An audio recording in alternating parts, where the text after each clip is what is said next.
Hi, Hello. it's good to see you. You're back in Poland. How are you? I'm fine. A little bit tired, but fine. Yeah, very good. You are during your tour, right? Yeah, I'm doing my. It's kind of a mini clinic tour, let's say. It started with the Guitar Summit. I did two clinics in Mannheim inside the Guitar Summit, and then I did a gig with my trio. I think it was the second day. And after that gig, only clinics. And this is the last one, and tomorrow I go back home. Yeah. Okay, and are you excited about your performance today? Yeah, I'm excited. I like to speak about music, so I always like to do clinics. There are a lot of questions, of course, guitar-related questions, and I like it, of course. I don't consider myself a teacher, but I like to do that because most of them are guitar players, so they're curious about my technique, how I approach music in general. So it's also a good way to hang around with people. So yeah. Yeah, you're really appreciated because a lot of people ask about you, and they are psyched about this gig of you. It's great. How do you feel? Yeah, I feel excited as always. I don't really prepare my clinics, so every time is different. Okay. I try to like have a good mix of playing and speaking because many people are interested about my story. So I always explain a little bit about how I started and how I developed my skills and all of that. And of course, I have some backing tracks. Most of them are from my first album that came out last year. So I will also play some original tunes as well. Yeah. Okay, so you're going to play your first album, or maybe the last one, or what? It's mostly my first album, and there are some tunes outside of the first album. I don't know if I will play them tonight or not. It depends how I feel. I usually play only the tunes from the album. They are like four or five tunes, and then there are some covers that I do sometimes. It depends on the questions. If they want to know, how do you play through the changes, and I have the backing track for that, and that's it. Question because you perform on the stage with really legends, right? Yeah, and I got lucky. Yeah, yeah.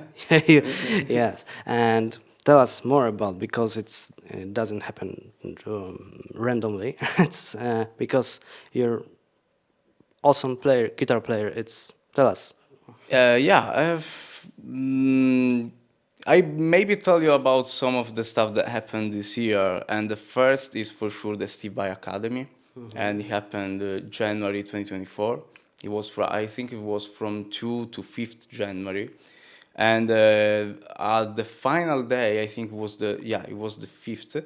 I had the chance to play with the Steve on the stage, so it was amazing, because Steve is one of my heroes, of course.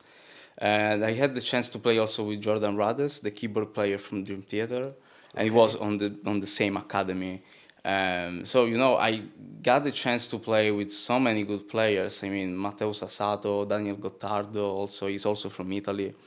So that academy was special to me because I got to knew some of my guitar heroes, let's say Steve Vai especially, let's say. And then another hero of mine is Tommy Emmanuel, and I got the chance to play with him in Palermo last year. It was I think February of 2023.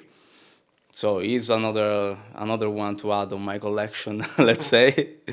And another one that maybe was my favorite one because we played a lot it was Aldi Meola on the July 2022. And it was mind blowing. I was very excited, very nervous actually before entering to the stage because it was like a guitar duo. And we were playing all these legendary tunes like Mediterranean Sundance or Spain. We did play some of these most popular tunes, let's say.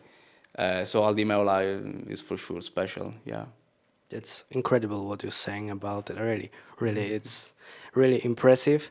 And do you have some stage fright or whatever? Do you stress is on when you play with these guys? It's not like a regular day, isn't it? Yeah, well, I was a little bit nervous before going to the stage with Al.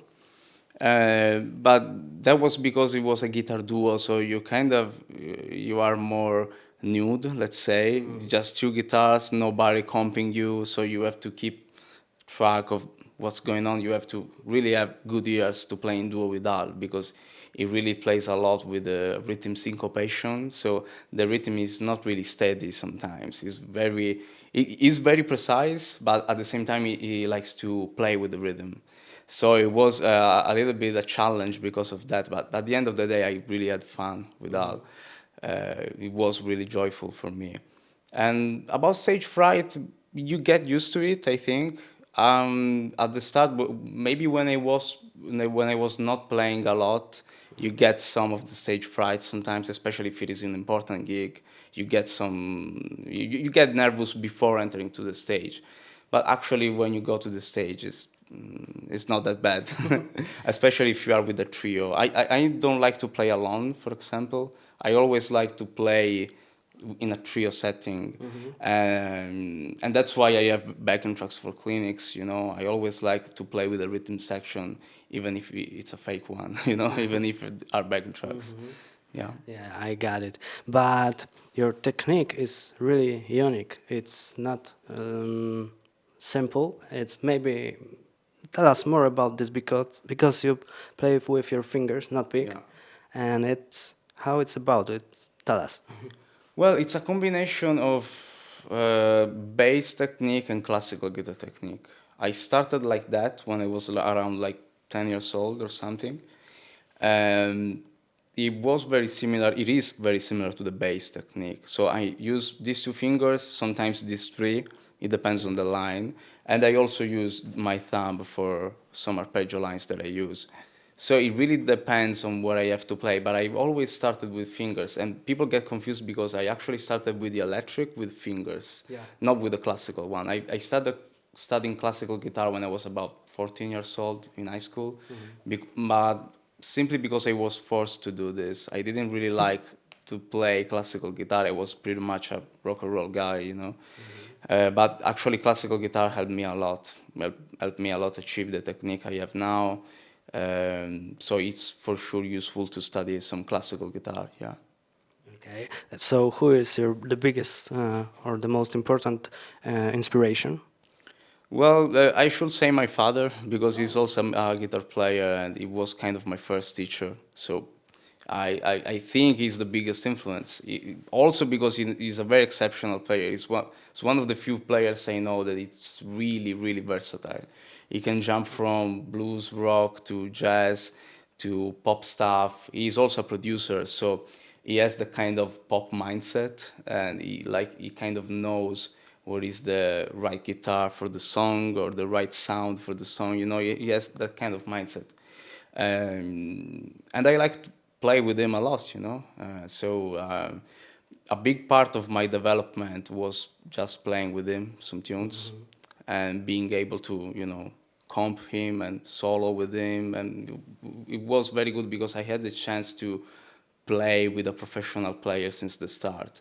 And the fastest way to improve is to play with players better than you. There's no other way. So I consider myself very lucky because of that. So I hope he will watch this interview because it's really nice that what you're Yeah. saying. Yeah, yeah. Okay, and maybe say something about the plans for the future. Do you have some ideas? Yeah, the first plan would be to release a second solo album. Right now, I only have one that got out, previous year. I think it was in July 2023, that's right. I'm still working on the second album. There are some tunes ready. I think that by next year it will be ready. I don't want to say when because I don't know, but I'm sure that will be next year. Okay, because you released first single, right? Yeah, Uh, yeah.